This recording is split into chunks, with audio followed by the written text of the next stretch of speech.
healthcare, digital marketing. What is happening? Y'all, it is story time. I hope you're having a fantastic, whatever day it is, Tuesday.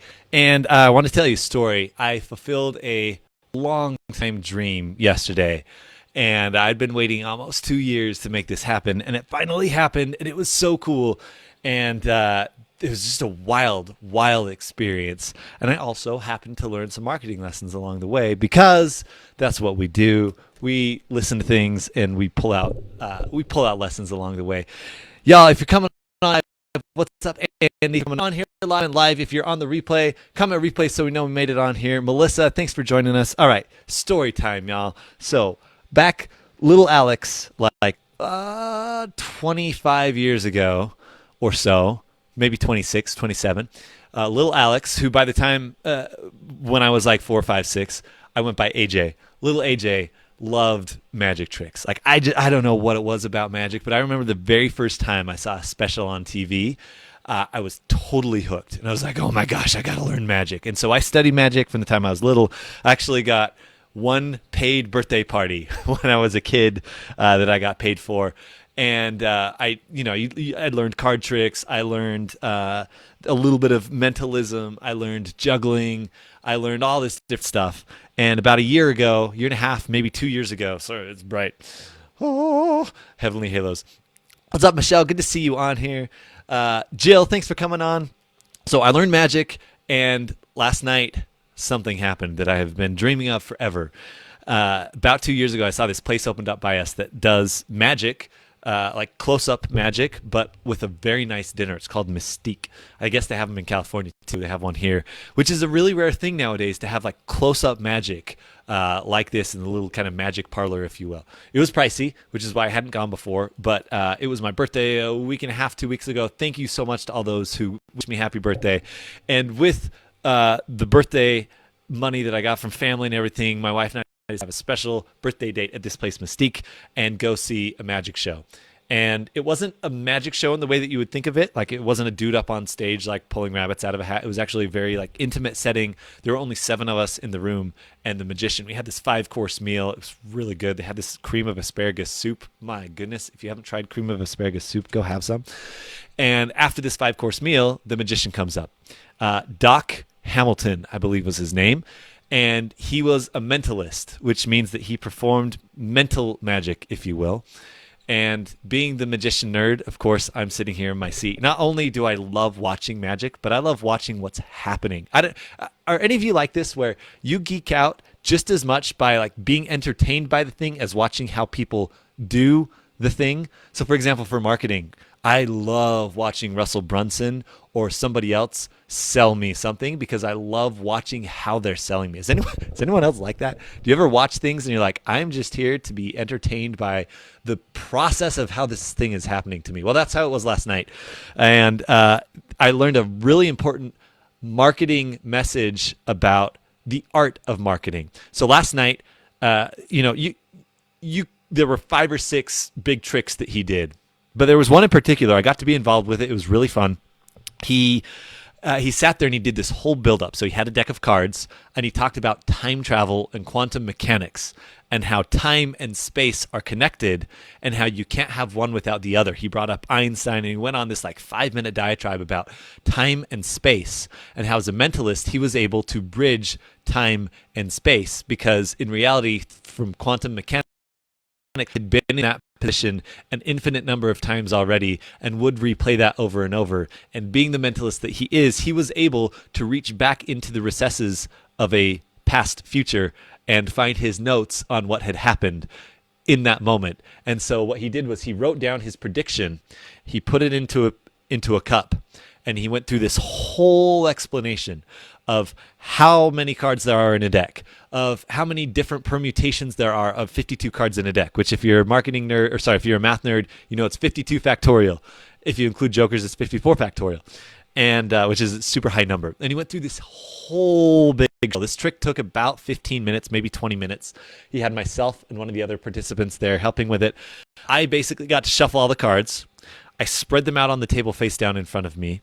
I randomly picked one, moved it forward without looking at it. He slid it into place on the table, And he said, now, it would be really amazing if I could tell you exactly what that card was. In fact, it would be even more amazing if I had written that exact card on that piece of paper that is in the glass already. That would be amazing. But you know what would be even more amazing is if I were able to do it again.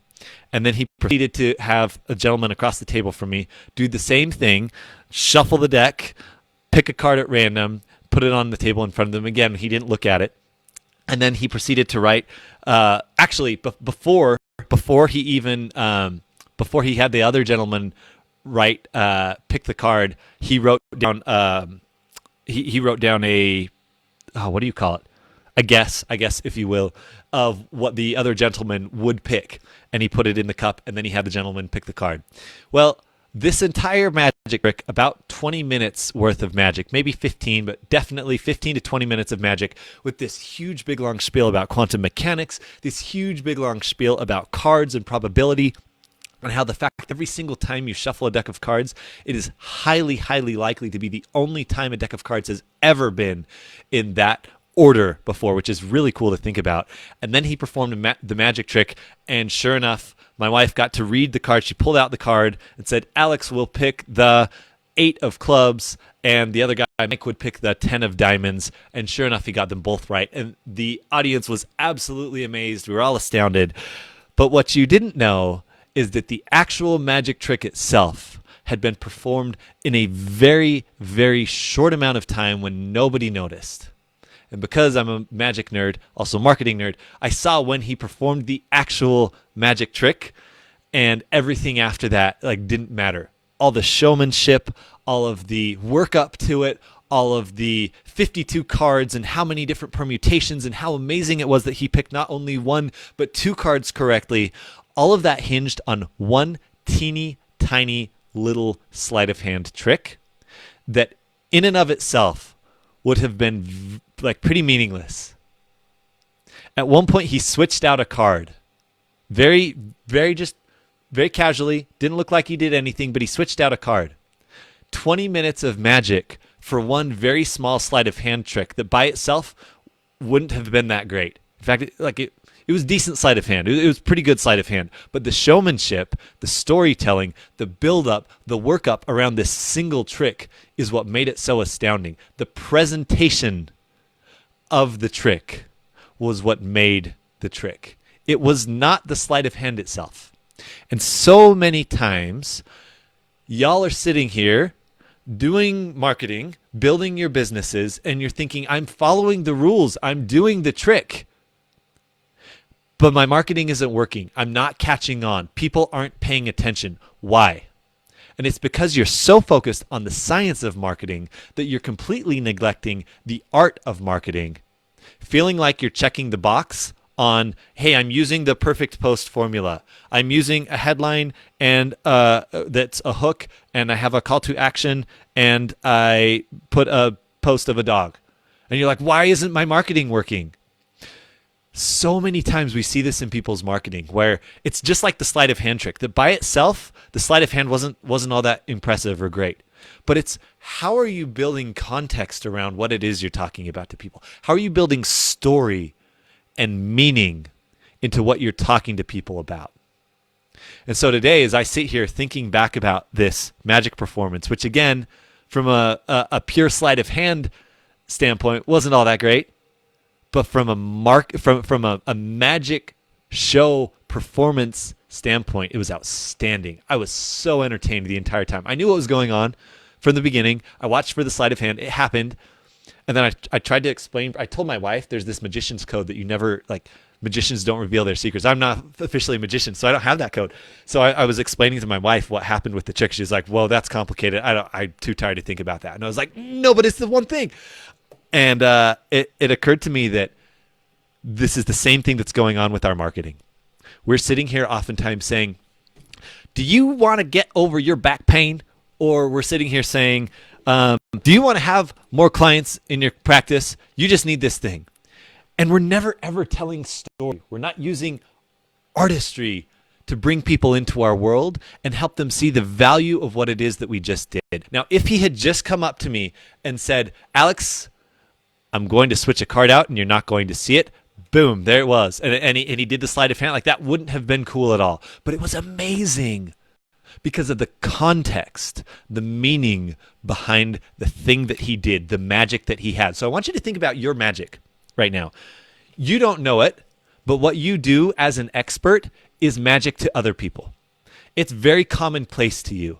In fact, sleight of hand magic for magicians, like, very commonplace, right? It's not that great. Like, you practice it about a week and you can get it down. Now, a lot of tricks have a lot more into it, but for the magician, his magic trick isn't all that special, right? If he's talking to another magician, he's like, watch the sleight of hand. It's like, yeah, meh.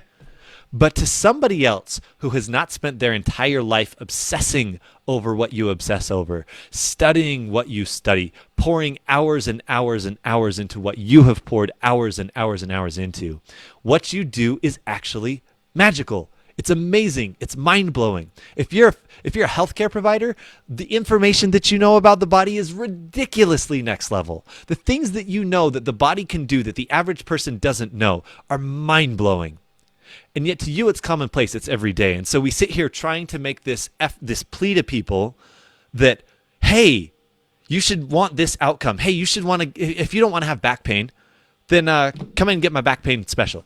Or if you want to launch, let's say you're talking about a course launch right now, and you have a course on, I don't know, we have a lot of coaches who have courses. So for example, Javi Carlin. He used some of our stuff to launch a life coaching program, teaching people how to life coach. And if you're like, hey, I have a life coaching program. If you want to be a life coach, you should get inside. Like, that's not that special, right? However, if we juice it up with the art of marketing, which is telling story, giving context, showing why it's so important to people, the meaning behind your magic. If you can uncover the meaning behind your magic, you will be amazing at marketing. That was a lot of M's. That was good. Somebody put that on an Instagram post. If you can uncover the meaning behind your magic, you will make meaningful marketing. That just gets better and better. Isn't there a word for that? Like a palindrome or something, when something has all the same letters? I got to go back and watch this. That was a good quote. Some of the best stuff comes off the top of your head. Anyways, I want you to think about, how am I revealing the meaning behind my message? Because if you're just giving the science of your magic, then people aren't going to care. They're not going to be mystified. They're not going to be entertained. They're not going to enjoy it. Instead, I want you to think about, how am I putting meaning into my message? And when we talk about messaging, we really talk about making it meaningful, turning the science into art. And if that's something that you're not comfortable with, or that you're like, I have no clue where to start, I want you to just start thinking about your own story and why the thing that you do is important to you. For example, this magician, if you go back and you go to the beginning of this video, this magician started off with this whole oratory about time-space continuums and how we're in the same place but at a different time, but really it's all this whole like dome thing. He built up this whole equation for Einstein, like why time-space was so important, and then he performed a trick around time-space with mentalism. Really, it wasn't that. He just built it up to that. The trick was in a sleight of hand, but he built it up to that.